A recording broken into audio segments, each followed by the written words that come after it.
Chapter 28. Every object in the next day's journey was new and interesting to Elizabeth, and her spirits were in a state of enjoyment.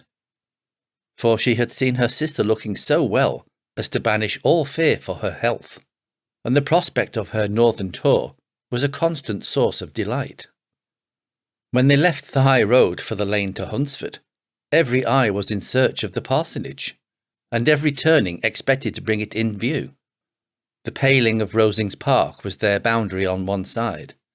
Elizabeth smiled at the recollection of all that she had heard of its inhabitants. At length, the parsonage was discernible. The garden sloping to the road, the house standing in it, the green pales and the laurel hedge. Everything declared they were arriving. Mr. Collins and Charlotte appeared at the door, and the carriage stopped at the small gate which led by a short gravel walk to the house, amidst the nods and smiles of the whole party. In a moment they were all out of the chaise, rejoicing at the sight of each other. Mrs. Collins welcomed her friend with the liveliest pleasure, and Elizabeth was more and more satisfied with coming when she found herself so affectionately received. She saw instantly that her cousin's manners were not altered by his marriage. His formal civility was just what it had been, and he detained her some minutes at the gate to hear and satisfy his inquiries after all her family. They were then, with no other delay than his pointing out the neatness of the entrance, taken into the house, and as soon as they were in the parlour, he welcomed them a second time, with ostentatious formality, to his humble abode, and punctually repeated all his wife's offers of refreshment.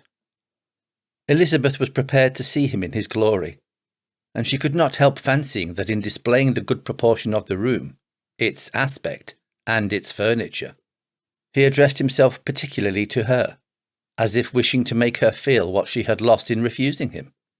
But though everything seemed neat and comfortable, she was not able to gratify him by any sigh of repentance, and rather looked with wonder at her friend, that she could have so cheerful an air with such a companion. When Mr. Collins said anything of which his wife might reasonably be ashamed, which certainly was not seldom, she involuntarily turned her eye on Charlotte. Once or twice she could discern a faint blush, but in general Charlotte wisely did not hear. After sitting long enough to admire every article of furniture in the room, from the sideboard to the fender, to give an account of their journey, and of all that had happened in London, Mr. Collins invited them to take a stroll in the garden, which was large and well laid out, and to the cultivation of which he attended himself. To work in his garden was one of his most respectable pleasures, and Elizabeth admired the command of countenance with which Charlotte talked of the healthfulness of the exercise, and owned she encouraged it as much as possible, here leading the way through every walk and cross-walk, and scarcely allowing them an interval to utter the praises he asked for. Every view was pointed out with a minuteness which left beauty entirely behind. He could number the fields in every direction, and could tell how many trees there were in the most distant clump. But of all the views which his garden, or which the country or the kingdom could boast, none were to be compared with the prospect of Rosings, afforded by an opening in the trees that bordered the park nearly opposite the front of his house. It was a handsome, modern building, well situated on rising ground. From his garden, Mr. Collins would have led them round his 2 meadows, but the ladies, not having shoes to encounter the remains of a white frost, turned back, and while Sir William accompanied him, Charlotte took her sister and friend over the house, extremely well pleased, probably, to have the opportunity of showing it without her husband's help. It was rather small, but well built and convenient, and everything was fitted up and arranged with a neatness and consistency of which Elizabeth gave Charlotte all the credit. When Mr. Collins could be forgotten, there was really a great air of comfort throughout, and by Charlotte's evident enjoyment of it, Elizabeth supposed he must be often forgotten. She had already learnt that Lady Catherine was still in the country. It was spoken of again while they were at dinner, when Mr. Collins, joining in, observed, "Yes, Miss Elizabeth, You will have the honour of seeing Lady Catherine de Bourgh on the ensuing Sunday at church, and I need not say you will be delighted with her. She is all affability and condescension, and I doubt not but you will be honoured with some portion of her notice when service is over. I have scarcely any hesitation in saying that she will include you and my sister Maria in every invitation with which she honours us during your stay here. Her behaviour to my dear Charlotte is charming. We dine at Rosings twice every week, and are never allowed to walk home. Her ladyship's carriage is regularly ordered for us. I should say one of her ladyship's carriages, for she has several. Lady Catherine is a very respectable, sensible woman indeed, added Charlotte, and a most attentive neighbour. Very true, my dear. That is exactly what I say. She is the sort of woman whom one cannot regard with too much deference.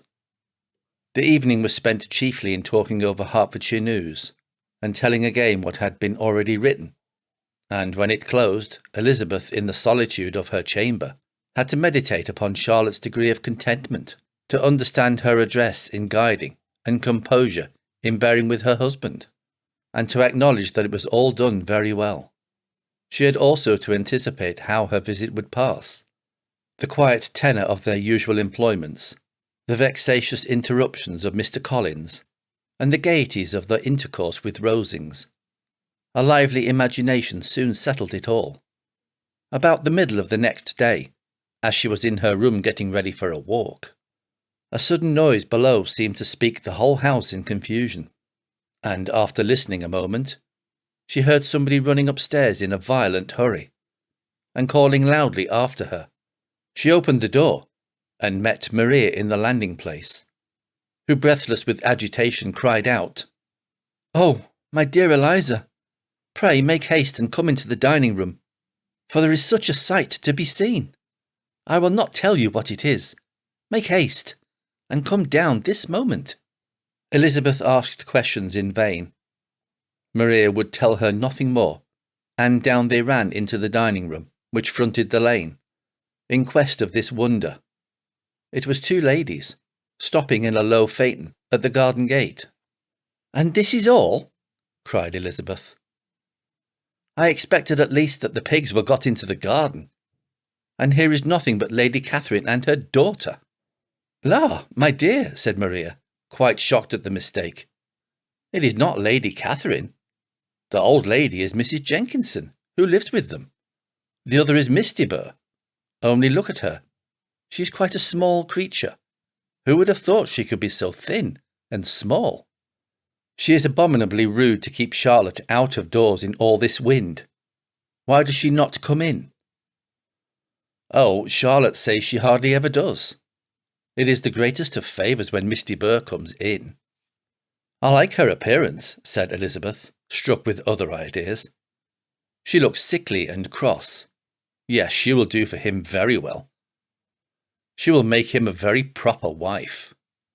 Mr. Collins and Charlotte were both standing at the gate in conversation with the ladies, and Sir William, to Elizabeth's high diversion, was stationed in the doorway, in earnest contemplation of the greatness before him, and constantly bowing whenever Miss de Bourgh looked that way. At length there was nothing more to be said. The ladies drove on, and the others returned into the house. Mr. Collins no sooner saw the two girls than he began to congratulate them on their good fortune, which Charlotte explained by letting them know that the whole party was asked to dine at Rosings the next day.